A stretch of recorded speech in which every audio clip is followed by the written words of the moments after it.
Today we're going to be talking about the respiratory system. So first we need to talk about what is the respiratory system, and then we'll get into the parts. So the respiratory system is a whole network of organs. That's what we mean when we say the word system, is that it's a group of organs, and they're going to help us breathe. And in this unit, we're going to talk about why that breathing is important. We all know that we need breathing in order to live. If we don't breathe, we die. But the question is why? Why do our cells need oxygen?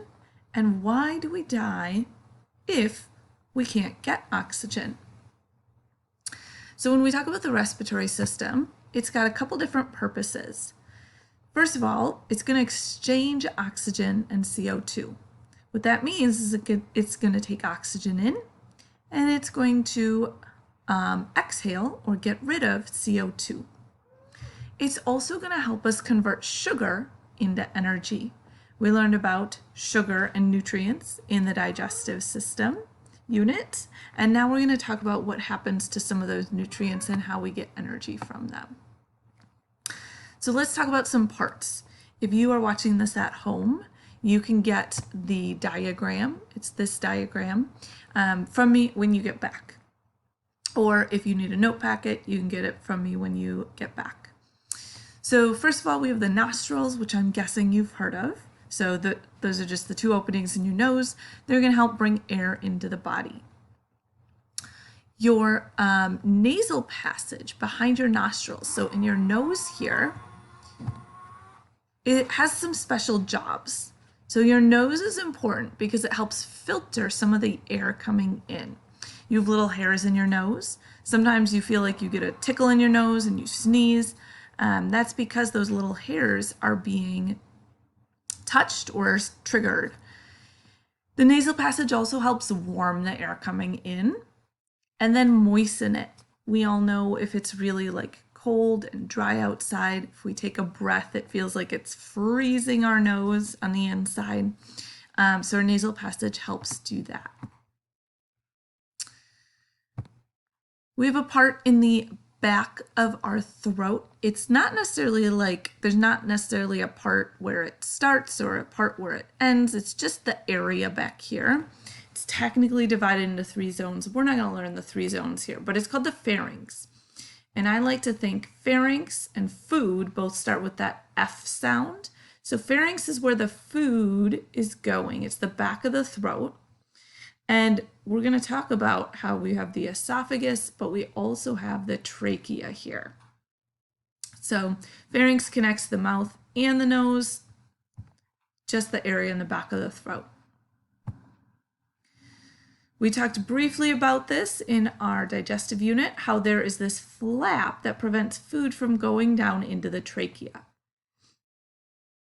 This is called the epiglottis. So epi means over, on top of, or above.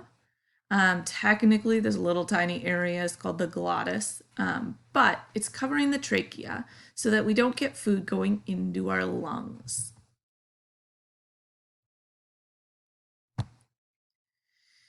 As the air, we're breathing in air, as it's moving down, right before it gets to our trachea, on your diagram here, it's number 5, it reaches the voice box.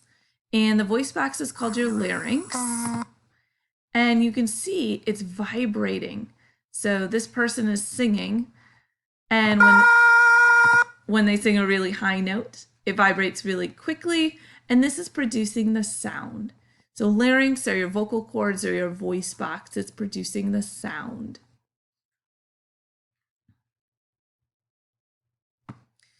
And then we get to trachea.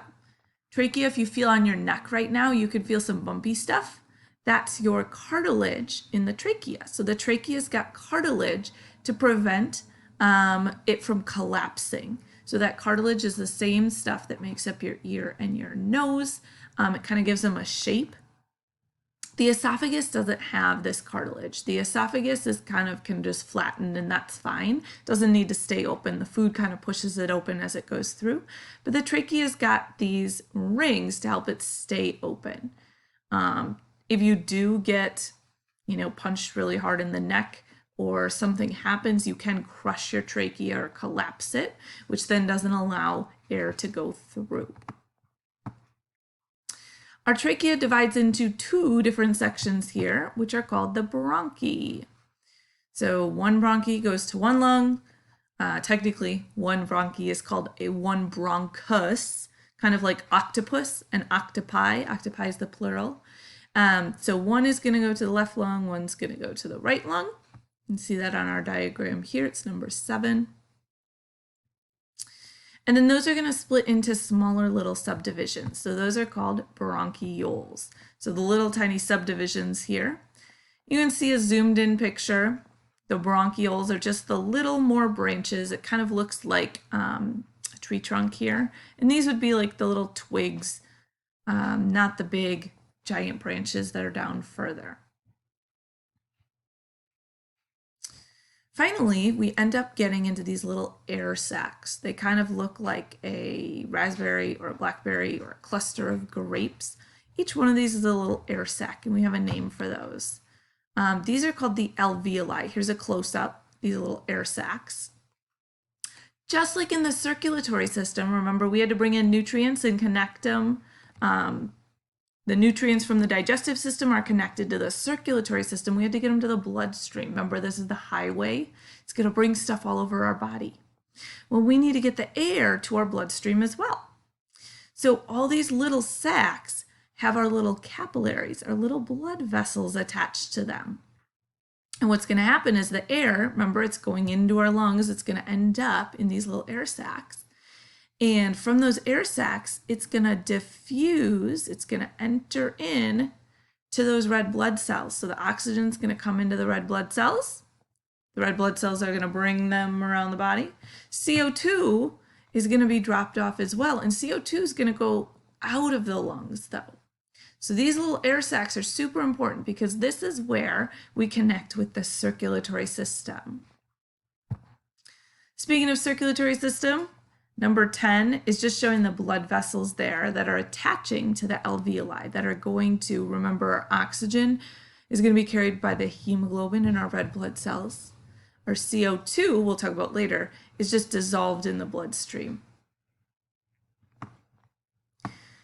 Now, we need a muscle to help us breathe. Okay, so to help us, our brain tells us when to breathe faster, when to breathe slower. Some of it's involuntary and some of it is voluntary. We can think, oh, I want to take a deep breath and take a deep breath. But if we try to hold our breath, eventually our brain takes over and says, we need to breathe, and it's going to force us to breathe. So underneath our lungs and our rib cage, we have a muscle called the diaphragm. And this diaphragm is going to help us with breathing. We'll talk about how this breathing all works, but basically this muscle can either be up or it can be flexed down, and it's going to widen or expand our lungs and contract our lungs so that air goes in and out.